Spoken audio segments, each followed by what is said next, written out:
किसी भी साधारण मनुष्य को मोक्ष की प्राप्ति क्यों नहीं होती?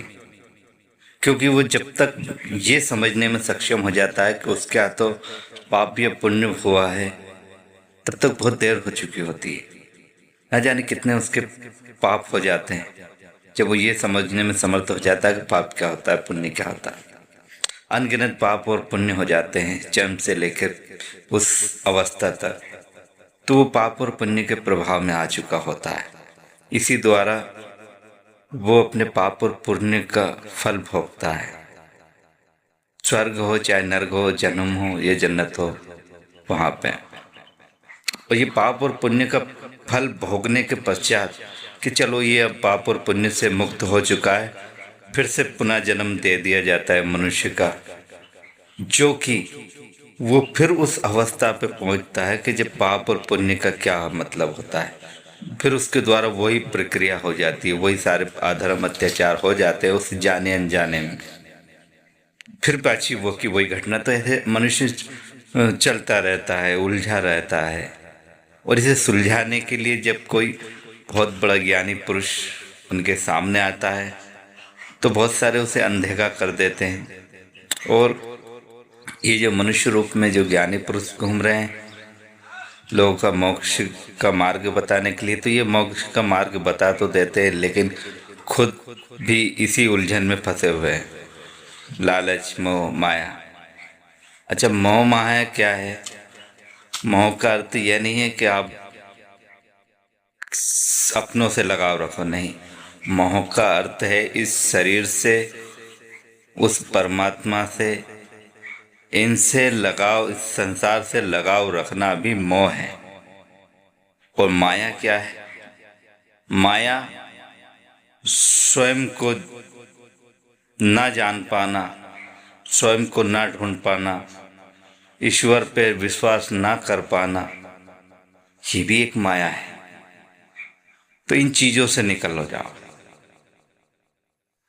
और इससे निकलने के लिए कोई महान ज्ञानी पुरुष ही होना चाहिए, या कोई देवता, दिव्य पुरुष, ईश्वर का जिस पे सर पे हाथ हो, वही इन चीजों से निकालना सकता है। क्योंकि वो आपको निकालेगा तो सबसे पहले आपको पाप मुक्त करेगा। ईश्वर भी जिसे चाहे उसे पाप मुक्त कर मोक्ष दिला सकते हैं, लेकिन उसे उन पापों का दंड तो भोगना ही होगा जो कि उसने किया है। तो प्रभु भी ये सब करने में सक्षम है, लेकिन प्रभु की प्रक्रिया बहुत ही विचित्र है। बहुत दुख झेलने पड़ते हैं अगर प्रभु स्वयं ये प्रक्रिया चालू करे तो सरल मार्ग तो नहीं है, लेकिन कठिन मार्ग है। और जब हम मोक्ष की प्राप्ति पे चलते हैं तो यही चीजें हमें छोड़नी पड़ती है और हमारा पाप और पुण्य के प्रभाव से हमें मुक्त होना पड़ता है। तो बहुत ही जल्दी ये प्रक्रिया चालू होने वाली है। नवरता के बाद से ही वो लोगों को मोक्ष दिलाना मेरा कर्तव्य समझता हूँ, और प्रभु की कृपा से ये सब कुछ चालू होने वाला है। तो मैं आप लोगों को पाप और पुण्य के प्रभाव से ही मुक्त कर दूंगा। एक कोरे कागज की तरह, जैसे एक शिशु जन्म लेता है, ठीक उसी के भांति कर दूंगा।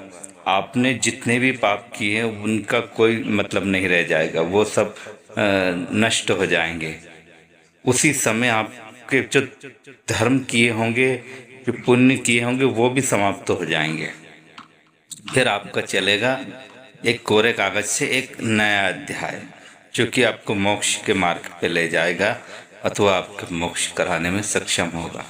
उसी समय से आप धर्म कार्य, लोगों का हित अथवा लोगों की सहायता करना, लोगों को खुश सुकून पहुंचाना, लोगों को सुख देना ही सबसे बड़ा दान धर्म है। तो उस मार्ग पे मैं ले चलूँगा आपको, और इन चीज़ों से सबसे निकाल दूंगा। दुख, मुसीबत, पीड़ा, दर्द, आप पे कितनी भी दुख, मुसीबत, पीड़ा है, वो सब इन चीज़ों से हरण हो जाएगी जब आप उस मार्ग पे चल पड़ोगे। किसी भी धर्म से क्यों ना हो आप, हिंदू, मुस्लिम, सिख, ईसाई, ना ही आपको ईश्वर बदलने की आवश्यकता है, ना ही अपना धर्म। बस खाली थोड़ी सी प्रक्रिया है, उसे चालू करना है। मन में ये विश्वास रखो कि ईश्वर एक है और अनेक भी है, तो वो सब अपना अपना कार्य कर रहे हैं। जैसे कि मैं अपना कार्य कर रहा हूँ, लेकिन ईश्वर एक चेतन शक्ति है जो कि हर मनुष्य के मन में होती है, बस वो उसे जान नहीं पाता। और जो ज्ञानी पुरुष जान लेते हैं वो भी ईश्वर की कई कृपा से या कई उन्होंने धर्म कार्य किए, कई पुण्य कमाए, तब जान पाते हैं। तो जो भगवान बुद्ध का ज्ञान था वो मुझे भी प्राप्त हो चुका है, मैं भी उसी मार्ग पर ले चलूँगा। ऐसा मत समझना कि मैं भगवान बुद्ध के मार्ग ले चलूँगा, नहीं नहीं, मेरा मार्ग भी वही है, लेकिन कुछ चेंजेस हैं। बुद्ध भगवान का भी मार्ग वही था, लेकिन इन बुद्ध भगवान के जो सेवक है बाद में चेंजिंग होती रही। तो मैं केवल मुझ तक ही रखूँगा ये सब कुछ, मेरे बाद कोई मेरा भक्तजन आप लोगों को ये शिक्षा नहीं देगा, केवल मैं ही दूंगा। और मैं चला जाऊंगा तो शिक्षा भी बन जितनों को सिखा जाऊँ, वो सब शिक्षा तो देंगे लेकिन अलग ढंग से। ऐसा नहीं है कि आपको पागल कर छोड़ेंगे, नहीं। होशो आवाज़ में शिक्षा दी जाती है, होशो आवाज़ में रखा जाता है। भक्ति में पागल भक्त नहीं होते, पागलों की तो भक्ति भी नहीं लगती। भक्ति होशो आवाज़ में की जानी चाहिए। ऐसा नहीं है कि भक्ति में पागल हो गए, भक्ति में पागल हो गए तो कौन सुनेगा आपकी, कोई नहीं। होशो आवाज़ में हर कार्य किया जाता है। तो ठीक है, नरसिंहगढ़ का जो नाम है, नरसिंहगढ़ मध्य प्रदेश में बहुत ही जगह चुनकर लोगों को मोक्ष दिलाया जाएगा। मोक्ष वो सब चीज़ें भूल जाना जो कि इन महात्माओं ने, ज्ञानी पुरुषों ने ये जो अभी मनुष्य रूप में है, ये जो सिखा रहे हैं, इन चीज़ों को आपको भूलना होगा। परम ज्ञान को स्वीकार करना होगा जो कि साक्षात परब्रह्म है और इस समय मौजूद है, इसे स्वीकार करना पड़ेगा। इन्होंने आपको जितने भी मार्ग बताए हैं, इन्होंने केवल दिखाए हैं, आपको ले जा नहीं सकते। तो ठीक है, मैं आपको विश्वास दिलाता हूँ, और इन चीज़ों से अगर आप नहीं निकलेंगे तो मुझ पर भी विश्वास नहीं कर पाएंगे, क्योंकि इन लोगों ने आपको उलझाया हुआ है। हिंदू मुस्लिम सिख ईसाई, इन्होंने गलत शिक्षा दे दा के आपको तैयार किया हुआ है और भरमाया हुआ है, जो कि मैं एक कर दूंगा।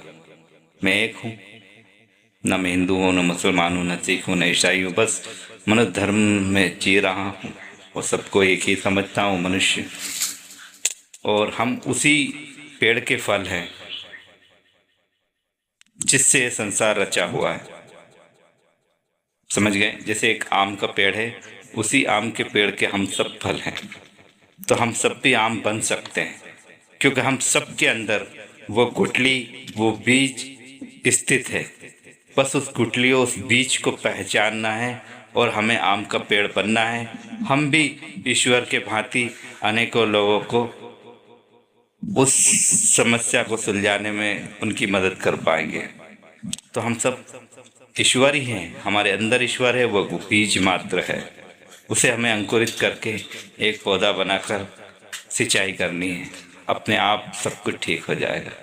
हम सब भगवान हैं, मतलब भगवान का अंश हमारे अंदर है। जैसे एक आम का पेड़ है तो वो स्वयं एक आम अलग होता है, एक पेड़ अलग होता है। बस उसी भांति ईश्वर अलग है और हम मनुष्य हैं, यानी वो आम का पेड़ है ईश्वर, तो हम उसके फल हैं। लेकिन हमारे अंदर भी वही बीज है जो ईश्वर के अंदर है, गुठली, जो कि अंकुर उसका पौधा बन के फिर से आम बन सके। तो हम भी उसी धारणा को चुनेंगे, ईश्वर और हम एक ही हैं, भिन्न नहीं।